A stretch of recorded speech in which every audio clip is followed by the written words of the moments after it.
fuentes históricas, uno de los discursos más impactantes de la historia fue pronunciado por Marco Antonio, quien fungió como cónsul de Roma en el año 44 a.C. Dicho discurso fue dado en el funeral del gobernador romano Julio César, quien fue asesinado ese mismo año. Los miembros del Senado que habían asesinado a Julio César, encabezados por Marco Bruto, prohibieron a Marco Antonio que alborotara a la multitud en su discurso fúnebre. No existe constancia exacta de todo lo que sucedió y fue dicho en ese funeral, pero Marco Antonio inició su discurso así: amigos romanos compatriotas, prestadme hoy sus oídos. Hoy se me ha pedido por los miembros del Senado enterrar a César, pero no a alabarlo. Pero fue precisamente lo que Marco Antonio se proponía hacer en esa hora, alabarlo. En el discurso, Antonio abordó la principal acusación contra César y la justificación de su asesinato. Dicen que él era ambicioso, un peligro para Roma. Posteriormente, relató los triunfos de César diciendo: ¿quién no supo de su compasión? ¿Quién no fue testigo de su amor por los pobres? ¿Quién no supo de su negación a aceptar la corona cuando se la ofrecieron 3 veces? ¿Fue esto ambición? Sin embargo, Marco Bruto dice que era ambicioso. ¿Y Bruto es un hombre honorable? En ese momento la multitud empezó a ponerse del lado de Antonio y los conspiradores se alarmaron cada vez más por lo que le oían decir. Entonces Marco Antonio encendió la mecha que hizo arder al pueblo y alzando su mano exclamó: aquí hay un pergamino con el sello de Julio César. Y siguió: lo encontré en su armario. Es su testamento. Si el pueblo hoy supiera lo que escribió en su testamento, correrían a besar la cabeza muerta de Julio César. La multitud, al escuchar esto, sobresaltada, gritó: queremos escuchar el testamento. Gritaron: léelo, Marco Antonio. Entonces, Marco Antonio bajó del estrado y reunió la multitud alrededor del cadáver de Julio César para que escucharan su última voluntad. Y dijo: si tenéis lágrimas, preparaos para derramarlas ahora.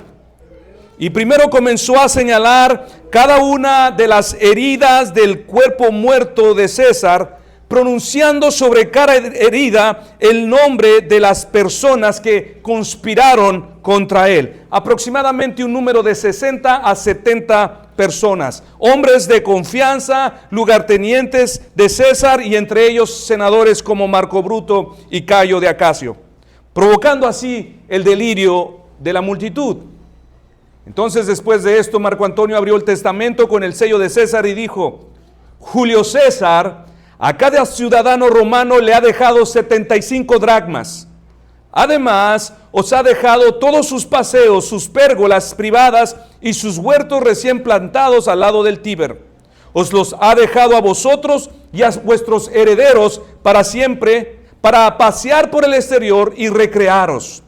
Y además de esto, Marco Antonio hizo mención de otros tantos regalos y placeres comunes, a lo que el pueblo romano conmovido gritó: nobilísimo César, oh real César. Y posterior a esto, la multitud estalló en furia y expulsó al Senado y a todos sus conspiradores fuera de la ciudad de Roma. En la Biblia, mis hermanos, encontramos el registro de una gran herencia. Encontramos la lectura de un gran testamento cuya herencia gloriosa ha sido dejada a una multitud de beneficiarios. Dicha herencia consiste en 2 grandes encabezados. El primero de ellos, justificación eterna por medio de la fe. Y el segundo, la promesa más grande, tener a Dios como nuestro Dios. Esta última voluntad fue dejada por el propio Hijo, el heredero de Dios, el Señor Jesucristo, quien se dispuso a morir bajo una conspiración de hombres perversos para que nosotros pudiéramos vivir. Y así como Marco Antonio señaló las llagas de César, donde brotaron los dracmas de oro para el pueblo, es mi deseo, mis hermanos, poder señalar ante ustedes las llagas de Cristo, de donde ha brotado su preciosa sangre que perdonó nuestros pecados y limpió nuestras conciencias. Sírvase buscar Hebreos capítulo 9, versos del 15 al 22. Hebreos capítulo 9, versículos 15 al 22. Dice la palabra de Dios: así que por esto es mediador de un nuevo pacto, para que interviniendo muerte para la remisión de las transgresiones que había bajo el primer pacto, los llamados reciban la promesa de la herencia eterna. Porque donde hay testamento, es necesario que intervenga muerte del testador, porque el testamento con la muerte se confirma, pues no es válido entre tanto que el testador vive, de donde ni aún el primer pacto fue instituido sin sangre. Porque habiendo anunciado Moisés todos los mandamientos de la ley a todo el pueblo, tomó la sangre de los becerros y de los machos cabríos con agua, lana escarlata e hisopo, y roció el mismo libro y también a todo el pueblo, diciendo: esta es la sangre del pacto que Dios os ha mandado. Y además de esto, roció también con la sangre el tabernáculo y todos los vasos del ministerio. Y casi todo es purificado según la ley con sangre, y sin derramamiento de sangre no se hace remisión. Nuestro escritor a los hebreos, mis hermanos, ha estado dirigiendo a sus oyentes hacia la bendición y superioridad del nuevo pacto en contraste con el antiguo. Ha señalado la suficiencia del tabernáculo, la insuficiencia del tabernáculo y su culto. Nos ha mostrado lo que el tabernáculo y sus muebles tipificaban para poder dar lugar a la esencia y realidad de lo que el sacrificio de Cristo vino a cumplir. Así que después de habernos hablado en los versículos 6 al 14 de los bienes venideros que resultarían de la gran reforma a la llegada del Señor Jesucristo, nuestro escritor a partir del versículo 15 seguirá ensanchando las implicaciones del sacrificio de Cristo para todos nosotros. Leamos nuevamente, versículo 15. Así que por eso es mediador de un nuevo pacto, para que interviniendo muerte para la remisión de las transgresiones que había bajo el primer pacto, los llamados reciban la promesa de la herencia eterna. Nuestro escritor, por medio de una ilustración terrenal, nos dice que aquí las riquezas eternas que fueron ganadas por Cristo y que Cristo quiere heredar a sus llamados, pasarían a ser pertenencia de su pueblo solo por medio de validar su testamento. ¿Y cómo es, mis hermanos, que se hace válido un testamento? Por medio de la muerte del testador. Dice el versículo 16 y 17, porque donde hay testamento es necesario que intervenga muerte del testador, porque el testamento con la muerte se confirma, pues no es válido entre tanto que el testador vive. La ilustración que usa nuestro escritor es clara. Los beneficios que se pactan en un testamento solo pueden ser válidos por medio de la muerte del testador. Pero en tanto el testador viva, dice, el testamento no tiene ningún valor, ningún beneficio para nadie. En simples palabras, nuestro escritor a los hebreos nos está diciendo que para que nosotros pudiéramos recibir la promesa de la herencia eterna, era muy necesario que el que no podía morir, sino que vive para siempre, estuviera dispuesto a morir. Esta herencia, mis hermanos, es mucho más grande de lo que nosotros podemos captar. Pero hay un problema en esto. Pues para que el que vive por los siglos de los siglos, aquel que puede heredar una herencia como esta, pudiera llegar a morir, primero necesitaba venir a ser como un humano. Porque nosotros sabemos que como Dios no puede morir. Así que una de las verdades que se infieren en este pasaje, mis hermanos, es que todo lo que hoy yo tengo y todo lo que tú tienes, hablando espiritualmente y aún hablando terrenalmente, ha sido solo posible porque fue su voluntad. Porque el Dios 3 veces santo se despojó de su gloria divina para poder morir. Dice el versículo 16, porque donde hay testamento es necesario que intervenga muerte del testador. Porque el testamento con la muerte se confirma, pues no es válido entre tanto que el testador vive. Otra verdad expuesta en este pasaje No es solo, mis hermanos, que la muerte de Cristo hace posible la validación de su testamento para que nosotros podamos participar de su herencia, de su bendición eterna, sino también dice aquí que la remisión de nuestros pecados es un hecho. Sin remisión de pecados, decía el versículo 15, no puede haber herencia de la vida eterna. Leo nuevamente el versículo 15, así que por eso es mediador de un nuevo pacto, para que interviniendo muerte para la remisión de las transgresiones que había bajo el primer pacto, los llamados reciban la promesa de la vida eterna. Una manera, yo sé que es un pasaje complicado y le pido su atención, pero una manera de poder entender mejor la gracia de toda esta herencia, mis hermanos, sería contemplando una de las ceremonias más impactantes del Antiguo Testamento que se llevó a cabo en dos montes. Usted lo recordará, el monte Ebal y el monte Gerizim.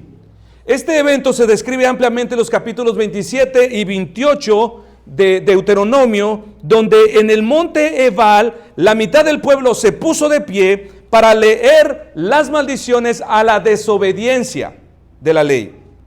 Se leyó la maldición sobre todos los que cometen idolatría y todo el pueblo dijo amén. Luego vino la maldición por el adulterio y el pueblo dijo amén. Siguieron las maldiciones por el pecado, por asesinato, por falso testimonio, por soborno, y en cada uno de estos casos, mis hermanos, el pueblo gritó amén. Finalmente las maldiciones concluyeron en el versículo 26, donde todo el pueblo declaró: maldito el que no confirme las palabras de esta ley, poniéndolas por obra. Y el pueblo clausuró esta ceremonia diciendo amén. Al otro extremo, en el monte Gerizim, se leerían las bendiciones que vendrían por causa de la obediencia. Allí sobre ese monte se pronunció bendición tras bendición, una lluvia de bondades que vendrían por causa y como consecuencia a la obediencia de la ley. Victoria en batallas, cosechas abundantes, hijos e hijas en abundancia, pero la cereza de esta gloriosa bendición, o la cereza de este glorioso pastel a la obediencia, se pronuncia en Deuteronomio 28, versículo 9. Y Jehová os confirmará como pueblo santo para sí, como os ha jurado. Estas fueron las condiciones de los beneficios del antiguo pacto para Israel, mis hermanos. Dios prometió que todas estas bendiciones vendrían si tan solo permaneciesen en obediencia. Y como bien sabemos, mis hermanos, el resto de todo el Antiguo Testamento es simplemente el relato de lo mal que el pueblo de Israel lo hizo. Su obediencia estuvo muy lejos de poder alcanzar la más pequeña de las bendiciones que Dios prometió sobre el monte Gerizim. Así que fue por esto que era necesario un mediador. Era necesario la intervención de un mediador. Pero ¿para qué un mediador? Podríamos preguntarnos. Aquí es donde nuestro estudio, mis hermanos, se vuelve extremadamente interesante. La responsabilidad de un mediador sirve para poder componer la situación tensa que existe entre dos partes, pero por lo que vemos aquí, mis hermanos, aquí no hay nada que componer. Aquí no hay nada que arreglar. Solo resta aplicar las maldiciones del monte Ebal, las cuales fueron advertidos. Dios dijo que vendrían maldiciones a todos los que le desobedecieran. Ellos desobedecieron, Dios tiene que hacer lo que prometió. Dios había establecido un pacto condicional con Israel y el pueblo, mis hermanos, sabía de antemano lo que pasaría si ellos lo rompían. Y eso fue precisamente lo que hizo el pueblo. Ellos rompieron cada una de las condiciones que dijo, las rompen, serán malditos. Las rompieron. Y ahora no queda más que ejecutar el castigo. Así que vuelvo a preguntar, ¿para qué un mediador? ¿Para qué un mediador? Para este caso, mis hermanos, ¿no sería más lógico que Dios hubiese enviado mejor un verdugo? El pueblo rompió la ley, cumple lo que dijiste, Señor, mátalos a todos y se acabó el problema. Tú dijiste que lo harías. Eso era todo lo que se necesitaba, mis hermanos. Pero así es como se ve solamente en la superficie. Pero bajo la superficie, mis hermanos, sí que había un problema muy serio. Una gran tensión, un dilema enorme, un dolor de cabeza, pero en este caso, mis hermanos, no era para el pueblo. sino para Dios mismo. ¿Qué es lo que estoy diciendo? El problema al que estamos aludiendo aquí, seguramente usted recordará, se debe a un pacto que Dios había hecho con un hombre mucho antes de la ley. Un pacto en el que Dios prometió: y pondré mi pacto entre mí y ti, y te multiplicaré en gran manera, y serás padre de muchedumbre de gentes, y te pondré por padre de muchedumbre de gentes, y te multiplicaré en gran manera, y haré naciones de ti, y reyes saldrán de ti, y estableceré mi pacto entre mí y ti, y tu descendencia después de ti en sus generaciones, por pacto perpetuo, para ser tu Dios, y el de tu descendencia después de ti.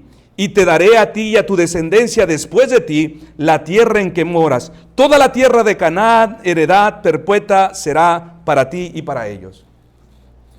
¿Quién era este hombre, mis hermanos? Abraham.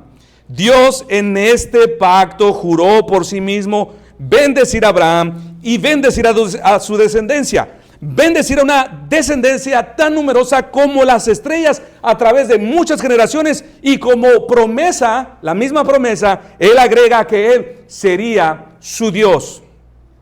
¿Y cómo lo haría? Si usted está familiarizado con esta historia de Abraham, posiblemente recordará que en ese pacto que Dios hizo con Abraham, garantizaba su cumplimiento y sus bendiciones sin demandar ni imponer ninguna condición. No hay ningún "si haces esto", excepto recibir lo que Dios dijo por fe. Esto era la única condición, era incondicional lo que se le ofrecía a este Abraham. Es por esto, mis hermanos, que en la ratificación de ese pacto, todo lo que pudimos ver en ese momento fue a Dios caminando en medio de los animales partidos a la mitad. Los que entraban en este pacto caminaban a través de estos pedazos de animales cortados, ambas partes, los que pactaban, para establecer las condiciones de este pacto. Y el acuerdo pronunciado en ese ritual era: lo que les pasó a estos animales, les pase al que incumpla la parte de su pacto. Pero como se puede ver en el relato de Génesis 15, mis hermanos, solamente Dios pasó a través de estos cuerpos muertos. Lo que significaba era que Dios asumió toda la responsabilidad de cumplir la promesa que le hizo a Abraham. Si Dios no cumplía su promesa, lo que Él estaba diciendo es que sea yo el que quede bajo maldición. Esto es lo que estaba diciendo. ¿Y quiénes son, mis hermanos, los que ahora están sobre el monte Ebal gritando: sí, que mueran bajo tu maldición, Señor, todos los que no cumplan tu ley? Los descendientes de Abraham. Aquí tiene Dios las generaciones de Abraham, a quienes prometió bendecir y prometió ser su Dios, pero que ahora está obligado a maldecir, a desamparar, a castigar en virtud del incumplimiento del pacto hecho con Moisés. Pero, por el otro lado, si los maldice, se maldeciría él mismo. Así que hay tensión en el cielo. Dios se ha metido en un problema. Por un lado, prometió bendecir a los hijos de Abraham de manera incondicional, pero después, en los días de Moisés, promete castigarlos si no obedecen su ley, y no obedecieron. ¿Cómo solucionará Dios este dilema en que se ha metido por causa del hombre? El hombre se metió en un problema por causa de su pecado. De eso, mis hermanos, no tenemos la menor duda. Pero Dios se metió en un dilema por causa de su promesa a Abraham. Él dijo: bendeciré a tu descendencia, y además dijo: que me pase lo que le ha pasado a estos animales si yo no cumplo con mi promesa. Pareciera como si el Señor, mis hermanos, le hubiera acontecido lo del proverbio: el que anda con sabios, sabio será, mas el que es compañero de los necios sufrirá daño. En este momento de la historia, mis hermanos, el pueblo incumplió el pacto mosaico. Merecían morir bajo maldición. Pero si Dios los maldecía en lugar de bendecirles como prometió Abraham, Dios mismo sería quien terminaría cayendo bajo su propia maldición. Hacíamos la pregunta hace un momento: ¿por qué era necesario un mediador? Era necesario un mediador porque el hombre pecó. Debía cumplirse lo que Dios prometió: morirán como mueren los malditos. Dios lo habrá de cumplir. pero también Dios necesitaba un mediador por causa de su promesa. Debía cumplirse también lo que prometió: les bendeciré y seré su Dios. Ahora, alguien podría argumentar contra Dios, pero no tiene sentido. Esto no tiene sentido, Señor. Si ya habías prometido bendecir a la descendencia de Abraham, ¿qué sentido tiene imponer una ley bajo maldición si tú bien sabes, Señor, que no lo iban a cumplir? Philip Hughes lo explica de la siguiente manera: la incapacidad del hombre para cumplir las exigencias de la ley dejó inequívocamente claro su estado de culpabilidad ante Dios. La gran necesidad del hombre es la justificación, pero la ley nunca puede justificar al transgresor de la ley. Así que el hombre, desesperado en sus débiles esfuerzos para alcanzar la justicia por sus obras, debía renunciar a sí mismo y buscar el refugio de la fe en la gracia perdonadora que se le había prometido. Es decir, el pueblo estaba acorralado y debía lamentarse al reconocer su incapacidad para cumplir con las demandas de la ley y verse bajo maldición.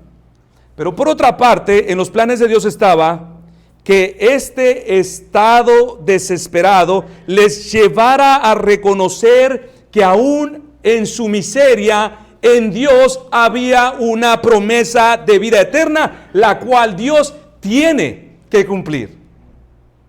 ¿Y cómo la obtendrían? Vaya por favor, mis hermanos, conmigo a Gálatas, a su Biblia, Gálatas capítulo 3. Gálatas capítulo 3. Versículo 23. Vamos a citar algunos pasajes de Gálatas.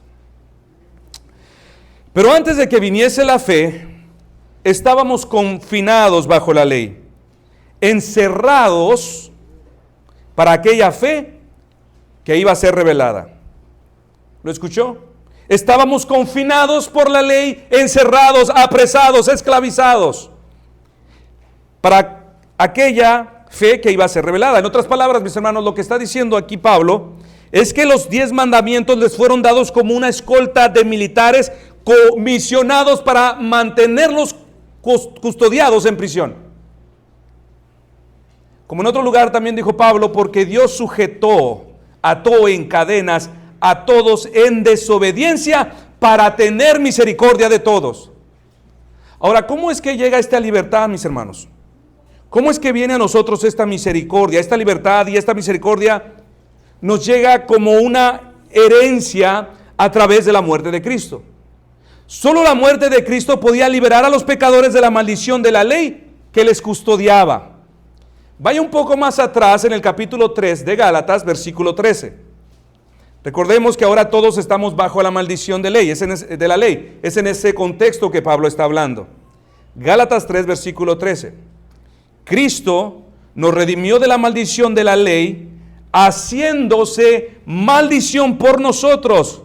Pues está escrito: maldito todo el que es colgado en un madero. Y en el siguiente versículo, 14, nos redimió para que en Cristo Jesús llegara a los gentiles la bendición de Abraham, a fin de que recibiéramos por la fe el Espíritu prometido. Es decir, validar la promesa de poder disfrutar a Dios a través de la más dulce de las comuniones. Así que, mis hermanos, no era que Dios no supiera lo que estaba haciendo, sino que más bien todo esto lo hizo Dios pensando en Cristo, para que a su llegada Cristo pudiera resolver el gran dilema en el que nos encontrábamos, y hablo en plural, tanto Dios como nosotros. Él resolvería el gran dilema de Dios y nuestro gran problema. Recibir el castigo de nuestras transgresiones al hacerse maldición por nosotros, llevar nuestra maldición que nosotros dijimos, hablando metafóricamente porque fueron los judíos, sí, que caigan sobre nosotros si las incumplimos. Y cumplir por medio de Él, el Señor Jesucristo, a los de la fe, la gloriosa y bendita promesa de tener a Dios como nuestro Dios sin comprometer la naturaleza de Dios. Cristo en su muerte no comprometió la naturaleza de Dios, más bien, mis hermanos, amplificó la inmensurable gloria de su gracia y de su sabiduría al hacer las cosas de la manera que lo hizo. Efesios 2:7, para mostrar en los siglos venideros las abundantes riquezas de su gracia en su bondad para con nosotros en Cristo Jesús. Así que Hebreos 9:15, mis hermanos, nos muestra los resultados efectivos de la muerte de Cristo en la cruz. Por eso es mediador de un nuevo pacto, para que interviniendo muerte para la remisión de las transgresiones que había bajo el primer pacto, es decir, la ley, los llamados reciban la promesa de la herencia eterna. ¿Está más claro ahora este pasaje? Espero que sí. Nuestro escritor está diciendo: Cristo en su aflicción llevó la penalidad de la ley que debía cumplirse por causa de nuestras transgresiones, para que de esta manera también pudiéramos disfrutar la promesa que Dios hizo a Abraham. Dios, mis hermanos, lo encerró todo en Cristo para que por medio de su muerte pudiéramos obtener tanto la misericordia de su perdón como la gracia de su herencia. Y como judíos y como los gentiles, mis hermanos, habrían de gozar de esos beneficios por medio de la fe. Leamos nuevamente Gálatas capítulo 3, versículos 7 al 9. Sabed, por tanto, que los que son de fe, estos son hijos de Abraham. Y la Escritura, previendo que Dios habría de justificar por la fe a los gentiles, dio de antemano la buena nueva a Abraham, diciendo: en ti serán benditas. ¿Cuál era la promesa? ¿Solo los judíos? No. Todas las naciones, de modo que los de la fe son bendecidos con el creyente Abraham. Y más adelante en este mismo capítulo, versículo 29, sigue diciendo Pablo: y si vosotros sois de Cristo, ciertamente linaje de Abraham sois y herederos según la promesa. Cuando, mis hermanos, nosotros nos unimos a Cristo por medio de la fe, nosotros recibimos el Espíritu Santo, pasamos a ser hijos de Dios y hemos sido hechos hijos de Dios. Y como hijos de Dios, llegamos a ser también herederos con Cristo. Dice Pablo en Romanos 8, 16 y 17, el Espíritu mismo da testimonio a nuestro espíritu de que somos hijos de Dios, y si hijos, también herederos, herederos de Dios y coherederos con Cristo.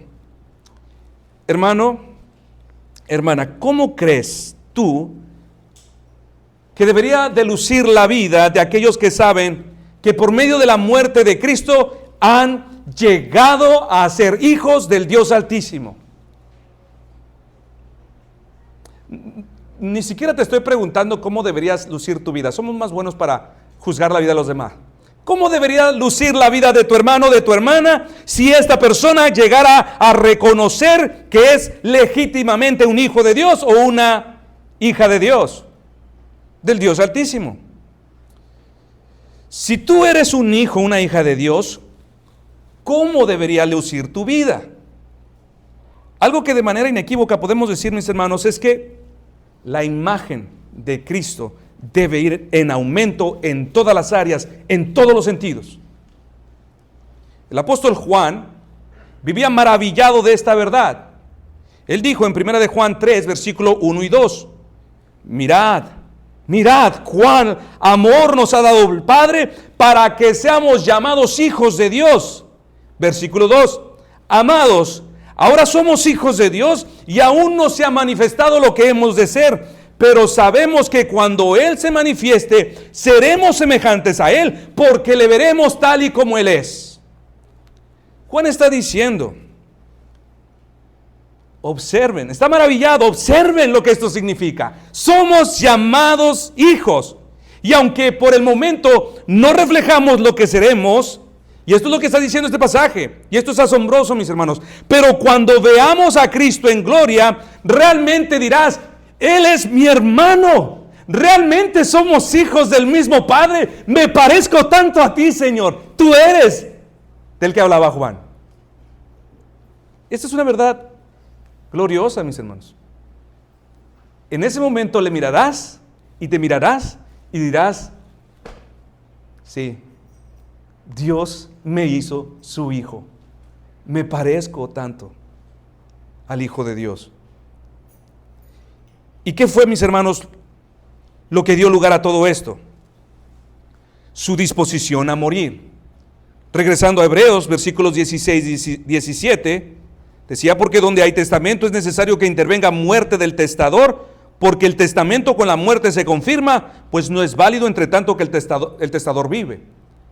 Al morir Jesús, mis hermanos, puso a nuestra disposición todas las riquezas que se encuentran en Él, pero especialmente aquellas bendiciones pactadas en su obediencia perfecta. Y ahora en el versículo 18, el autor de Hebreos vuelve nuevamente al ejemplo del antiguo pacto, diciendo, de donde ni aún el primer pacto fue instituido sin sangre. La palabra de donde señala el sacrificio de Cristo. Y note, mis hermanos, la conectividad de donde ni aún el primer pacto fue instituido sin sangre.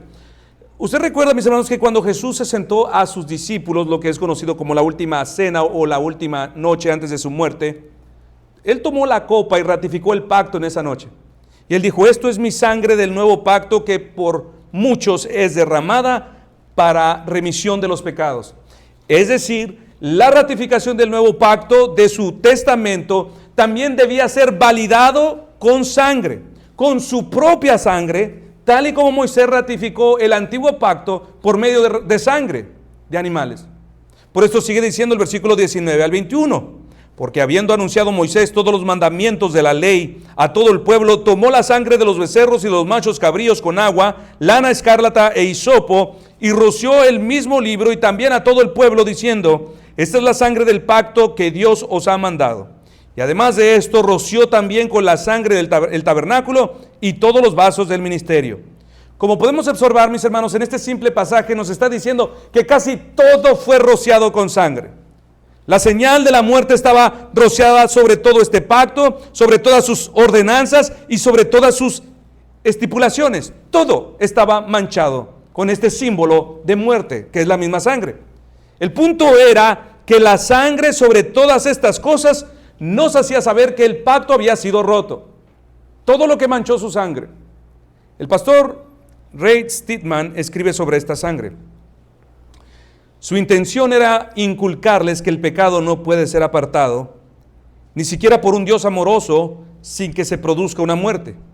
Su sentencia judicial es, el alma que pecare, esa morirá, y debe cumplirse. Pero por otro lado, también esta misma sangre daba a entender que con la muerte de un sacrificio adecuado, se puede recibir perdón. Cuando Moisés rociaba la sangre sobre el pueblo, mis hermanos, por un lado proclamaba que el pecado no puede ser quitado, debía de morir. Esa misma sangre era lo que decía.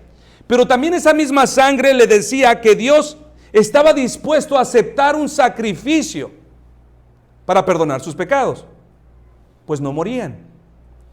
Sin derramamiento, dice la Escritura, no hay perdón. Y hermanos, debemos meternos muy bien esto en la cabeza. Una vez que hemos pecado contra Dios, no hay manera de que el pecado pueda ser quitado. No hay manera en que podamos ser limpiados. No hay fuerza humana, no hay metodología humanista, no hay ritual, no hay amuleto, no hay milagro, no hay santos, no hay nada que puedas pagar o hacer para poder remover el pecado que yace sobre ti. No hay nada, es irremediablemente imposible, excepto la sangre de Cristo que ya fue derramada. No hay remedio para el pecado del hombre fuera de esta sangre que fue ofrecida por Cristo. Andrew Murray escribe, Dios está dispuesto a recibir al hombre de nuevo en su comunión, a admitirlo en su corazón y en su amor, a hacer un pacto con él, a darle plena seguridad, pero no sin sangre. Mis hermanos, solo el Hijo Todopoderoso, todo perfecto, el siempre radiante y glorioso del Señor Jesucristo, es el único que tenía capacidad para poder ofrecer un sacrificio de este tipo, para quitar nuestros pecados y darnos acceso a Dios. ¿Qué es lo que está diciendo Murray, mis hermanos? Él está diciendo que Cristo, por medio de derramar su sangre, quita nuestras transgresiones, pero que igualmente por medio de esa sangre nos enriquece. Y esto es lo que está diciendo Hebreos. Nos quitó para darnos una herencia. Para ilustrar lo que estamos diciendo aquí, imagine que usted tiene una gran deuda en el banco, una deuda descomunal, la cual no podrá pagar en toda su vida. Pero un hombre muy rico dice: yo pagaré tu deuda. Yo pagaré hasta el último centavo de lo que debes. ¿Quién de nosotros no se sentiría muy agradecido? Eso sería maravilloso, mis hermanos, para cualquiera que tenga una deuda significativa, que de la bolsa de otro hombre diga: yo te la pago, no te preocupes, aquí está, ya no debes nada.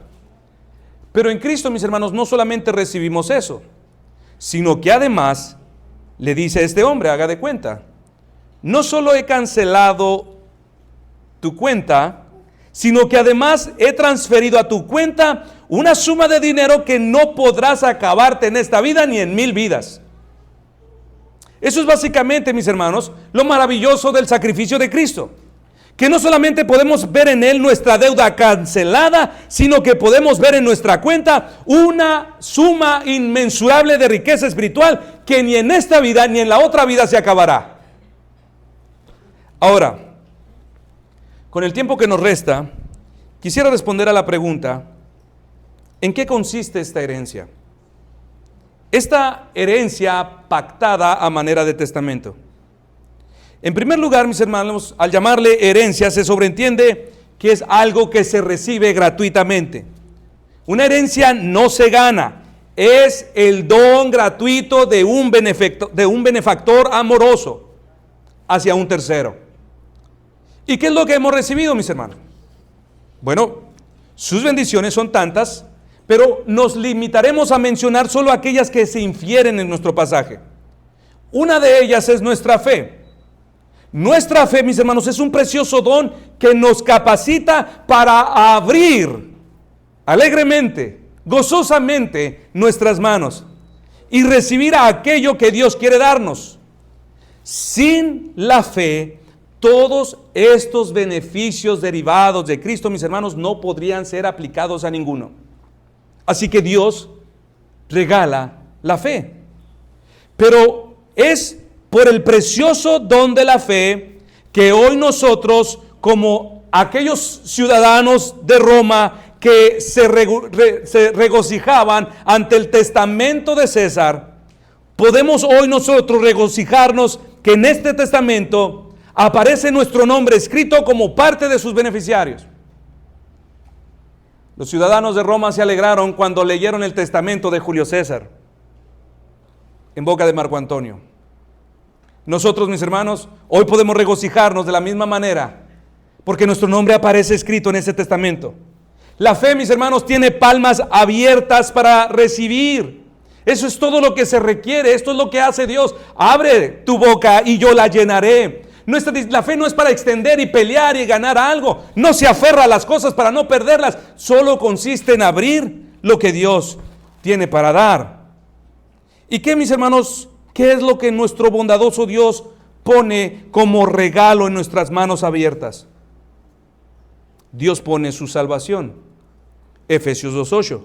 Porque por gracia sois salvos por medio de la fe, y esto no es de vosotros, pues es don de Dios. Como herederos, mis hermanos, tenemos el privilegio de gozar aquello que no te costó. Como cristianos, como cristianas, tienen hoy ustedes el privilegio de disfrutar, de recrearse en aquello que no trabajaste. La salvación, mis hermanos, solamente se recibe porque es por gracia, es un don gratuito, es parte de la herencia de un benefactor amoroso, como Cristo. En segundo lugar, como herencia, hemos recibido también el glorioso regalo de tener comunión con Dios. El mayor regalo que hemos recibido como herencia, mis hermanos, es tener a Dios como nuestro. Y no solamente como nuestro, sino especialmente como nuestro Padre. Qué increíble verdad, mis hermanos, es darnos cuenta de que como herederos de Cristo, recibimos todo lo que Jesús tiene. Y esto incluye también tener a Dios como Padre. Absolutamente todo. Absolutamente todo. Y al tener a Dios como Padre significa que también nosotros podemos disfrutar del Padre, con el Padre, la más dulce, la más tierna de las comuniones, compañías y relación que jamás podríamos experimentar con alguien más. Mis hermanos, si todo lo que nosotros hubiéramos recibido del Padre hubiese sido solamente el don de la salvación, el don de la fe, le puedo asegurar que Él no sería mejor que ningún padre, como muchos en la tierra, que llenan a sus hijos de regalos para compensar la ausencia de su paternidad con ellos. Dios sería igual, pero Dios no es así, mis hermanos. Su mayor regalo, su mayor don a nosotros es Él mismo. Yo seré vuestro Dios y vosotros seréis mi pueblo. Esa fue la promesa que Dios hizo a Abraham. La Biblia claramente enseña que si confías en Jesús, tus pecados serán perdonados, escaparás de las penalidades de la ley en el infierno, entrarás en el cielo con riquezas espirituales incalculables. Pero mi hermano, mi hermana, esto es muy poco. Esto es muy poco comparado con esto. Has obtenido a Dios mismo como Padre. Puedes tener acceso a Él, puedes tener comunión con Él. Hermano, hermana, ¿cómo es que esto te alienta? ¿Cómo es que esto alienta a tu alma en esta hora? La última voluntad de Cristo fue entregar su vida para que tus pecados sean borrados. Y así como un testador que escribe sobre su testamento, su deseo para con los que Él ama fue compartir contigo la más grande herencia de las herencias, tener a Dios como Padre. Te pregunto, en esta semana, ¿harás valer tu herencia? Es decir, ¿valdrá la pena lo que Jesús hizo por ti? ¿Disfrutarás de la comunión con Dios? ¿O seguirás como hasta ahora? Te pregunto, a partir de mañana lunes, ¿te despertarás sabiendo que el testamento ya fue validado y que ya fue leído y que en sus posesiones y que en la distribución de sus posesiones celestiales tu nombre salió mencionado en ese testamento? Disfrutarás la herencia más grande que es tener a Dios como Padre, hermano, hermana. ¿Cuál debería ser tu actitud ante tal herencia, mis hermanos? Mira lo que el Hijo de Dios escribió en su testamento. Esta fue su última voluntad, que fueras perdonado y que además fueses enriquecido de sobremanera. ¿Cómo deberías corresponder a esta verdad, mis hermanos? La mejor manera de responder a esta verdad, mis hermanos, es venir a Dios. Venir a Dios. Tener acceso a Él. Darle gracias. Adorarlo, orar. Si el pueblo de Roma, mis hermanos, pudo celebrar el salario de 2 meses y medio y pudo gritar, nobilísimo César, oh real César, por la última voluntad de un simple testamento pasajero y terrenal, ¿qué dirás tú, mis hermanos? ¿Qué dirás tú del testamento que ya fue validado? ¿Qué dirás tú del don de Cristo? ¿Acaso no deberías alabarle aún más? ¿Acaso no deberías amarle mucho más? Y así como ellos quisieron besar la cabeza muerta de César, ¿no deberíamos nosotros desbordar en adoración y amor por Cristo? ¿Cuál debería ser nuestra respuesta, hermanos? Si estos romanos, ante el reconocimiento del testamento, se llenaron de celo y expulsaron de su ciudad a todos los traidores de Roma, ¿acaso nosotros no deberíamos igualmente expulsar de nosotros aquello que fue la causa de su muerte, nuestros pecados? ¿No deberíamos expulsar con santo celo todo lo malo, toda la iniquidad, más allá de las puertas de nuestra vida, más allá de las puertas de nuestros corazones y de nuestras almas? Hermano, hermana, cuando te encuentres en medio de tu lucha siendo tentado por el pecado, no olvides que su sangre ya fue derramada para que fueras perdonado y libertado de la esclavitud del pecado y que ahora tú tienes una herencia eterna, la cual Cristo hizo posible que te fuera dada. No trates de pelear esta batalla en tus propias fuerzas. No lo hagas, mi hermano. Pídele a Dios en oración que te dé la fuerza, que te incline tu corazón a la obediencia. Pídele a Dios en oración que no te permita olvidar la cara real del pecado. Pídeselo a Dios, porque mis hermanos, el pecado te está engañando. El pecado está tratando de engañarte. Él no quiere que tú tengas una vida plena. Él te ofrece mejores promesas que la que ha sido pronunciada aquí. Pero es mentira. Solo en Cristo, mis hermanos, hay plenitud de vida. Solo Él es quien puede hacerlo. Solo en Él hay abundancia. Ahora, si tú estás aquí sin Cristo, mi invitación en esta mañana es que dejes de tratar de ganarte el favor de Dios a través de tus méritos, a través de tus buenas obras o de tu obediencia a los mandamientos. No sigas así, no vas a poder. No ha existido un solo hombre, una sola mujer que pueda hacerlo. De hecho, como leímos, la ley no fue dada para llevarnos al cielo. La ley no fue dada para perdonar tus pecados.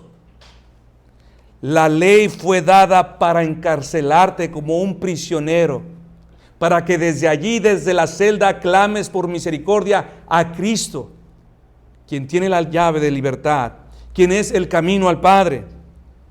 Mírate en el espejo de la ley para que puedas ver tu pecado, para que puedas verte real como eres. Y si Dios te concede la gracia de que te puedas ver tan destruido, entonces mira a Jesús. Mira a Jesús como el Cordero de Dios que quita el pecado del mundo. En Él hay perdón, en su sangre hay lavamiento de pecados y vida eterna. Eso es lo que tienes que hacer. Venir a Cristo. Ven a Cristo. Y no te estoy llamando que vengas a este lugar. Te estoy diciendo, ven a Cristo en arrepentimiento y fe, desde ahí donde tú estás.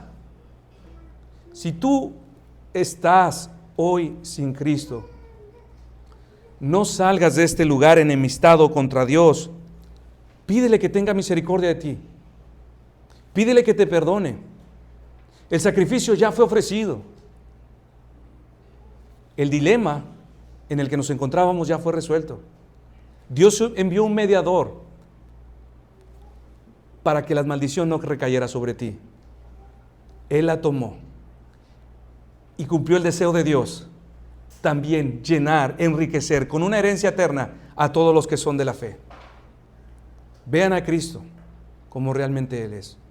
Un Salvador misericordioso que quiere perdonar y que está dispuesto a perdonar a todos los que vienen en arrepentimiento y fe. Vamos a orar, mis hermanos. Señor Dios, gracias te damos por el privilegio que nos das de escudriñar tu palabra, por el privilegio que nos das de recordar las grandes promesas, Señor, que están escritas en este libro. Yo oro, Dios, que lo que hemos escuchado, Señor, pueda llevar